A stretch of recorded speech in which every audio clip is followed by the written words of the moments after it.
오늘은 사무엘하 18장 말씀입니다. 고린도후서 3장 14절 말씀. 그러나 그들의 마음이 완고하여 오늘까지 구약을 읽을 때에 그 수건이 벗겨지지 아니하고 있으니 그 수건은 그리스도 안에서 없어질 것이라. 오늘까지 모세의 글을 읽을 때에 수건이 그 마음에 덮였도다. 그러나 언제든지 주께로 돌아가면 그 수건이 벗겨지리라. 우리는 구약을 읽을 때에 수건이 덮여져 있는 상태에서 읽고 있다라고 말씀하고 있습니다. 그 구약의 말씀은 곧 율법의 법, 율법의 눈으로 우리는 보고 있다라는 말씀인 것이죠. 바로 정죄하는 법, 법을 지키지 않으면 죽는 법, 죄를 가하는 법, 저주하는 법, 그것으로 오해하고 있다는 것이죠.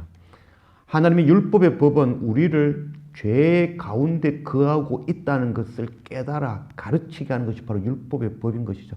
그것을 통하여 보여주시고자 하는 것은 바로 구원, 생명을 가르치는 것이 바로 하나님의 율법의 법인 것이죠. 그러나 우리는 수건이 가려져 정죄하고 판단하는 그 율법의 법으로 읽고 있다는 것이죠. 우리 눈에 수건이 벗겨지고 정죄하는 율법의 법이 아니라 생명의 보급의 법으로 읽을 수 있는 그런 우리가 되어지기를 원합니다. 오늘 사무엘하 18장 9절 말씀.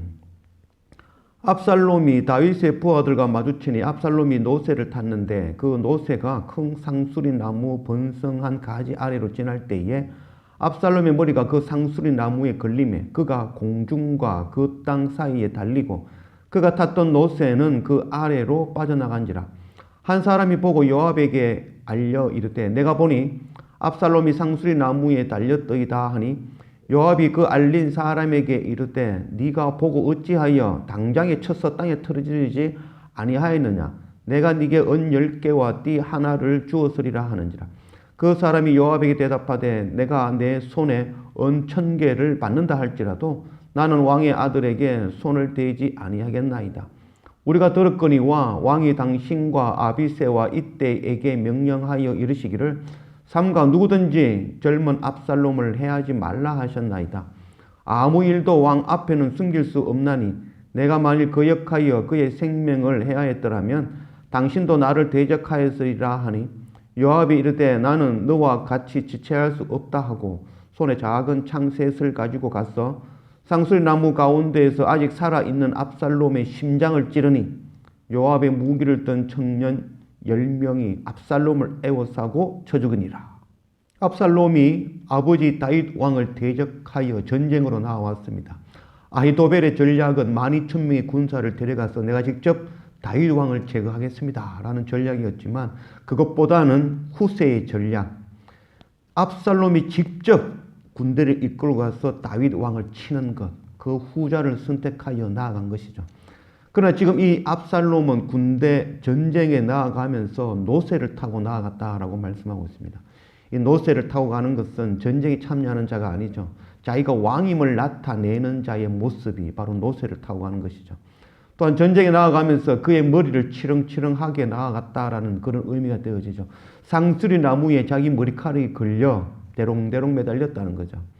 전쟁에 나아가는 자가 머리를 치렁치렁하게 하면서 전쟁할 수는 없겠죠.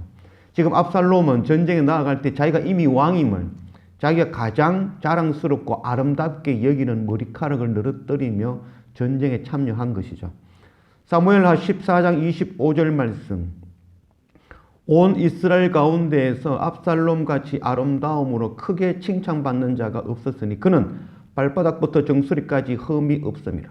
그의 머리털이 무거움으로 연말마다 깎았으며 그 머리털을 깎을 때에 그것을 따라본 적 그의 머리털이 왕의 저울로 200세겔이었더라. 압살롬은 자기가 긍휼받은 자라는 것을 깨닫지 못하고 있는 것이죠. 다윗 왕이 압살롬 자기 아들이 무서워서 피한 것이 아니라 아들을 살리기 위하여 모든 것을 예루살렘에 두고 마하나임으로 피하였다는 것, 그것 깨닫지 못하는 것이죠. 긍휼받아 내가 생명을 얻은 것을 깨닫지 못하는 자의 말로가 이러한 것입니다.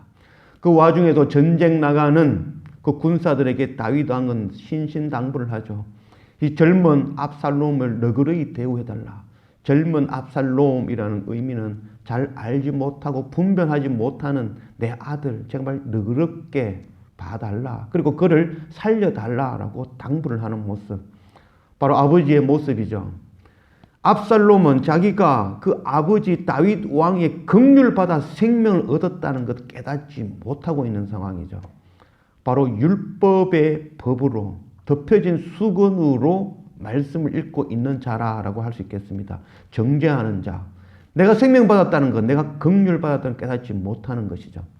요압 장군도 동일한 것이죠. 잘못하고 아버지를 대적하여 반역한 자는 당연히 죽인 것이 마땅한다. 그래서 그를 심장을 찔러 죽이는 일을 감당하였죠. 그 반면에 군사 한 사람은 그를 죽이지 못하죠. 왕께서 부탁하였습니다. 압살롬에게 너그러이 용서하라고. 그러나 요압 장군은 율법의 법으로 덮여진 수건의 눈으로 동일하게 압살롬을 죽이고 말았던 것입니다. 마태복음 5장 7절 말씀, 긍휼히 여기는 자는 복이 있나니 그들이 긍휼히 여김을 받을 것이요. 야고보서 2장 13절 말씀, 긍휼을 행하지 아니하는 자에게는 긍휼 없는 심판이 있으리라. 긍휼은 심판을 이기고 자랑하느니라. 우리는 하나님의 크신 사랑, 그 긍휼하심, 우리를 용서하심과 바로 십자가 예수 그리스도 하나님의 어린 양, 독생자, 그 보혈의 은혜를 통하여 생명을 얻은 자들이죠. 우리가 먼저 긍휼을 받았다는 것 깨달아 아는 자가 되어져야 될 것입니다. 그래서 우리가 먼저 긍휼을 받았으니 우리도 긍휼 베푸는 것이 당연한 일인 것입니다. 그러나 우리가 긍휼을 행하지 아니하면 그 긍휼 행하지 아니함을 통하여 동일하게 율법의 심판을 받아 멸망하게 되어질 것입니다. 우리가 먼저 긍휼 받은 자임을 깨달아 아는 우리가 되어지기를 원합니다. 말씀을 읽을 때에 우리의 덮여져 있는 수건이 열려지고 정죄하는 율법의 법이 아니라 바로 십자가 보혈의 생명의 법, 구원의 법으로 하나님의 말씀을 읽을 줄 아는 그런 우리가 되어지기를 원합니다. 우리가 긍휼을 받은 자니 우리 또한 열방에 나아가 우리 가족과 형제와 이웃에게 긍휼 베푸는 자, 생명의 복음의 말씀을 나누고 가르치고 전하는 자, 섬기는 자의 삶을 살아가는 그런 우리 모두가 되어지기를 원합니다.